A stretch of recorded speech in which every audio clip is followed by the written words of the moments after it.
Hey everyone, this is Michael of the Round Number One YouTube channel. Welcome back to my channel. Now today I'm going to be talking about Wrestle Mania in London for 2025. It's not a lock, but in deep down in my heart, I think it's a lock. I think it will happen. And if this WrestleMania happens, it'll probably happen in 2025 if it's not locked for another city in America to host. And if it does happen in 2025 or 2026, the WWE will be heading to Wembley Stadium, which was the home of SummerSlam 1992. And let me give you some brief info on SummerSlam 1992. It was actually shown on a tape delay. It was not shown live due to the time difference between London and the United States. It was actually aired on August 31st, 1992, during a special Monday night edition of WWE's Primetime Wrestling to ensure fans in the US could watch without significant delay.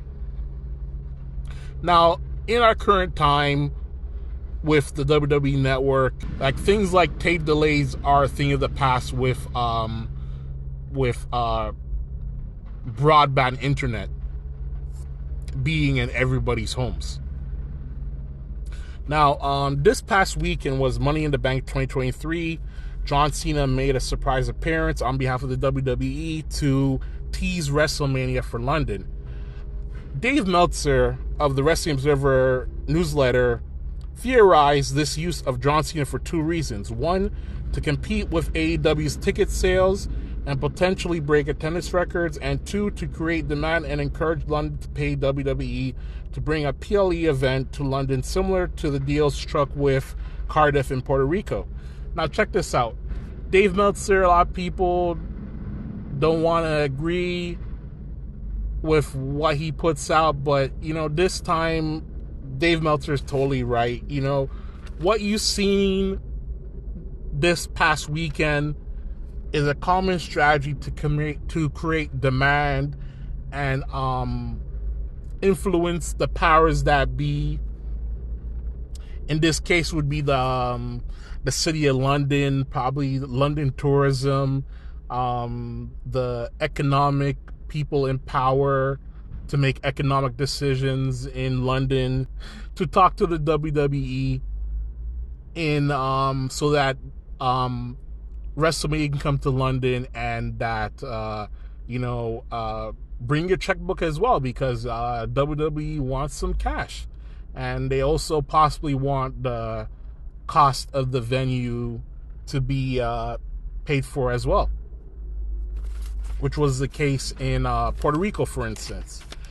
Now, if WrestleMania does come to London, it will most likely be in the springtime. This is March through April, unlike summertime, which is August. That's more reserved for SummerSlam, and it's also the same time AEW will be heading over to the United Kingdom for their All-In show at Wembley Stadium. Now, in springtime in London, it's usually first of all, London usually gets plenty of tourists throughout the year.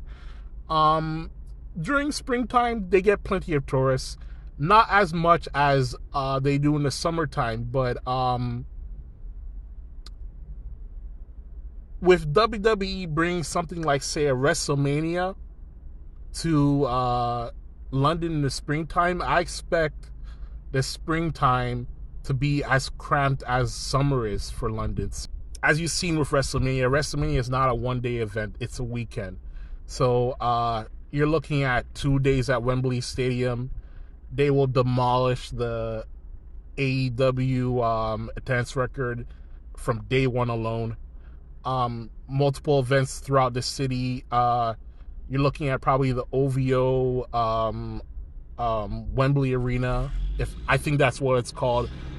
Probably going to be hosting a Monday Night Raw. Probably hosting SmackDown. Let me wait for this truck to pass. Hosting a WWE Hall of Fame, and possibly even hosting a UFC event. Remember, the merger of UFC and the WWE under the umbrella of Endeavor is happening and it's going to be it will happen officially, I think, in the next couple of months. So put this into picture. Imagine a week-long event attracting all demographics. Most importantly, the 18 to 49 demographics. This event will definitely help the economy in London, and even though they're gonna have to pony up a ton of cash, I think it will be economically profitable for London to go ahead and pony up the cash and let WWE come in 2025 or 2026 and let them do WrestleMania in London. Now, let me bring up some statistics on WWE's previously held arena event in the United Kingdom, that being Clash of the Castle. Clash of the Castle brought in 22 million euros, I believe, to the Welsh economy. It wouldn't be pounds, right? It would be euros, right? I guess so. So according to the BBC, an economic impact study questioned 3,000 respondents and found 57% of non-locals said the event made them want to explore other parts of Wales. So, hey, just from that statistic alone, that's big money. 22 million pounds, that's big money. Sorry, 22 million euros, that's big money, And it also encourages the tourists to come in and the locals to actually venture out and see places they've never wanted to go before and spend money. It's a win-win. Now, we have to talk about AEW. I have to talk about AEW. Why did AEW not go about this approach that WWE is going through? Yes, it wasn't necessary in the long run because, yes, they sold over 75,000 tickets. They'll probably eventually sell out, but, the gate is pretty big.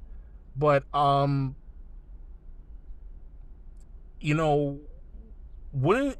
wouldn't the best approach to be going about bringing a show to an arena in the UK would be going about how WWE is going about it?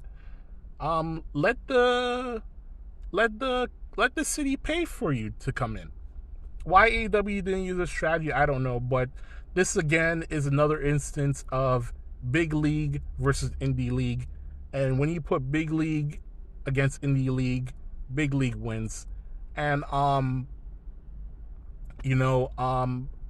what I personally think this decision by AEW to not secure cash from the Tourism Board of London to go in there and even sell out the place, I think this is gonna bite AEW in the ass eventually. To ever say in the future want to come back to the UK and want to acquire subsidies from the tourism board, they might not even get it.